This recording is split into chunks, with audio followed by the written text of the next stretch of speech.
नहीं नारायण, ये चक्र मुझसे नहीं छुड़ा सकोगे तुम।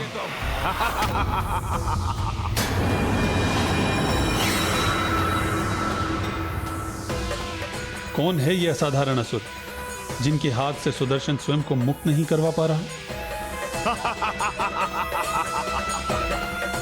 ऐसी असीम शक्ति दे कि हमें कोई भी अस्त्र शस्त्र पराजित नहीं कर सके।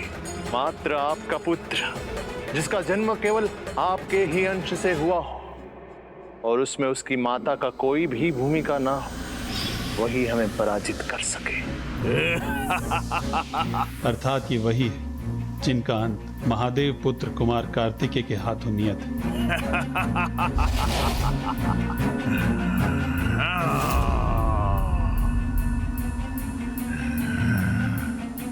बस नारायण, नहीं थाम सके ना, छोड़ने पर विवश हो ही गए। गजमुखन हूं मैं, कोई साधारण असुर नहीं। सुदर्शन से भी बड़ा यदि कोई अस्त्र है तुम्हारे पास तो उसका भी प्रयोग कर लो। सब के सब विफल हो जाएंगे मेरे समक्ष। प्रत्येक घटना के पीछे एक कारण होता है गजमुखन। जाओ, इस युद्ध में तुम विजयी हुए। तुम्हें महादेव का वरदान प्राप्त है और उसका सम्मान रखने हेतु मैं तुम पर और वार नहीं करूंगा।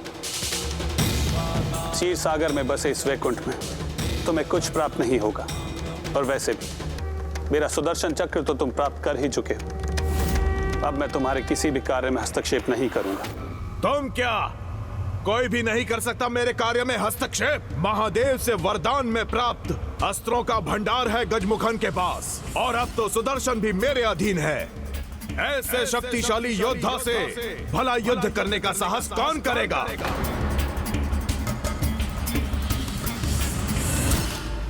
दम शक्ति का, यह अहंकार अभिमान का कभी लाभ नहीं देता, सदैव हानि ही देता है। और अधर्म के लिए प्रयोग की गई शक्ति तो सदैव हानि ही देती है। अवश्य ही कोई महादेव के समान शक्तिशाली आएगा जो तुम्हारे दम के साथ साथ तुम्हारा भी अंत करेगा। ऐसी गीदड़ भभकियों से हमें भयभीत नहीं कर सकते तुम। ऐसा कोई नहीं है, यदि है तो उसका परिचय दो। बताओ कौन है वो? तुम तीनों का अंत। तुम तीनों का अंत। हम तीनों का अंत असंभव है।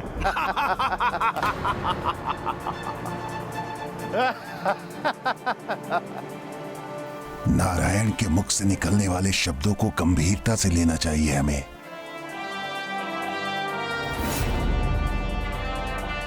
अवश्य ही कोई महादेव के समान शक्तिशाली आएगा जो तुम्हारे दम के साथ साथ तुम्हारा भी अंत करेगा। तुम तीनों का अंत। यदि ये शिव के समान शक्तिशाली वही है जिसके बारे में नारायण ने कहा था, तो मुझे कोई असावधानी नहीं करनी चाहिए। अतः गजमुखन को भेजना ही उचित होगा।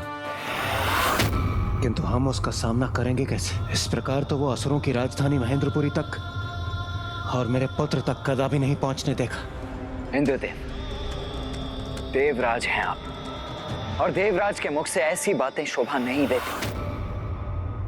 अपने विरोधी का सामना करने से पूर्व ही आप कोई निर्णय भला कैसे ले सकते हैं? कोई भी ये निर्णय कैसे ले सकता है? वैसे भी अब चाहे वो गजमुख आए या उससे भी बड़ा कोई अन्य योद्धा, युद्ध तो हम अपने संपूर्ण सामर्थ्य के साथ ही करेंगे, और मैं किसी का भी सामना करने के लिए तैयार हूं। देवगण, आप सब बस आगे बढ़िए।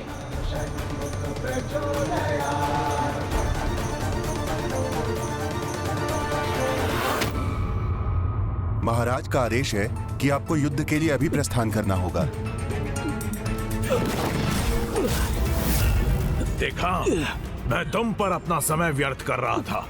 अब इस आदेश का पालन करने में मुझे बहुत आनंद आएगा। कदाचित इंद्र अपनी ढाल बनाकर किसी को ला रहा है, लेकिन उससे उलझने से पहले मैं ये तो जांच लूं कि वो बालक और उसकी टोली मुझसे युद्ध करने के योग्य है भी कि नहीं।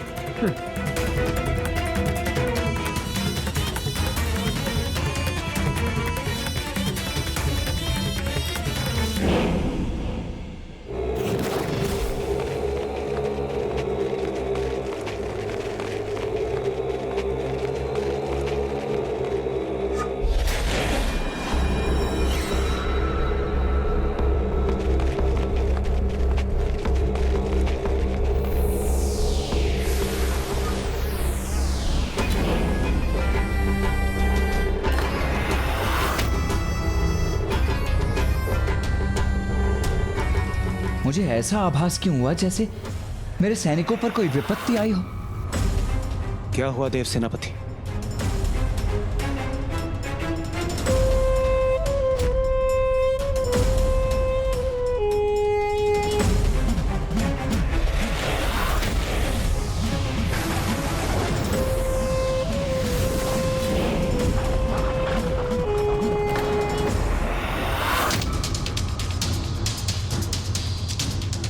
अवश्य कोई था वहां। यह हमारे देव सैनिकों की संख्या कैसे कम हो गई? हमारे शेष सैनिक वो सब कहां चले गए?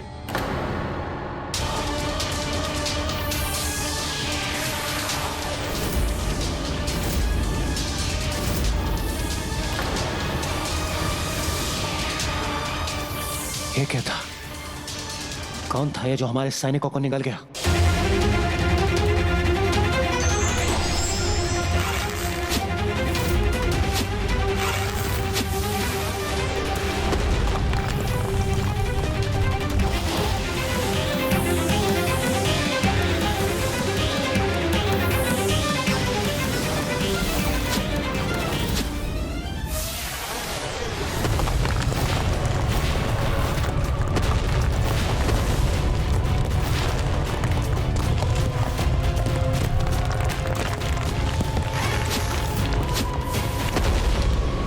अपने अपने अस्त्रों का आवाहन कीजिए।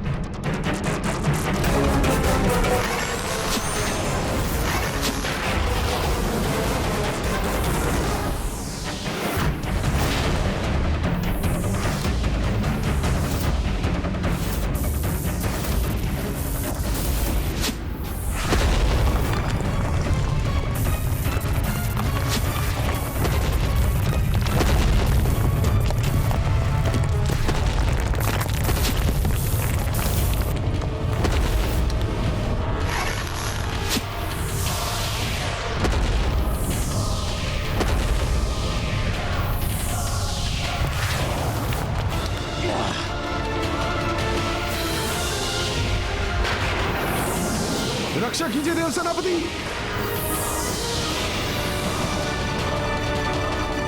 रक्षा कीजिए हमारी।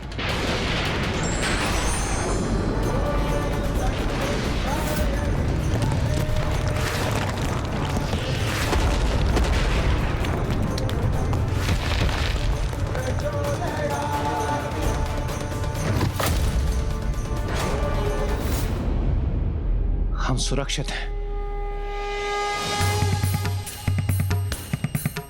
इस दुष्ट के बंधन से मुक्त कराने के लिए आपको कोटि कोटि धन्यवाद देव सेनापति।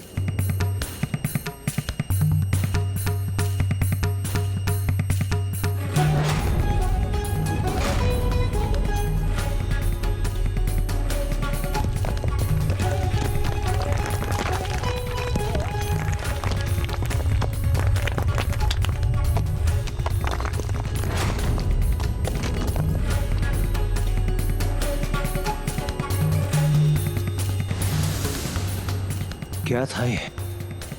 किस असुर का शीश है ये? प्रभु, ये किस असुर का शीश था? हाँ?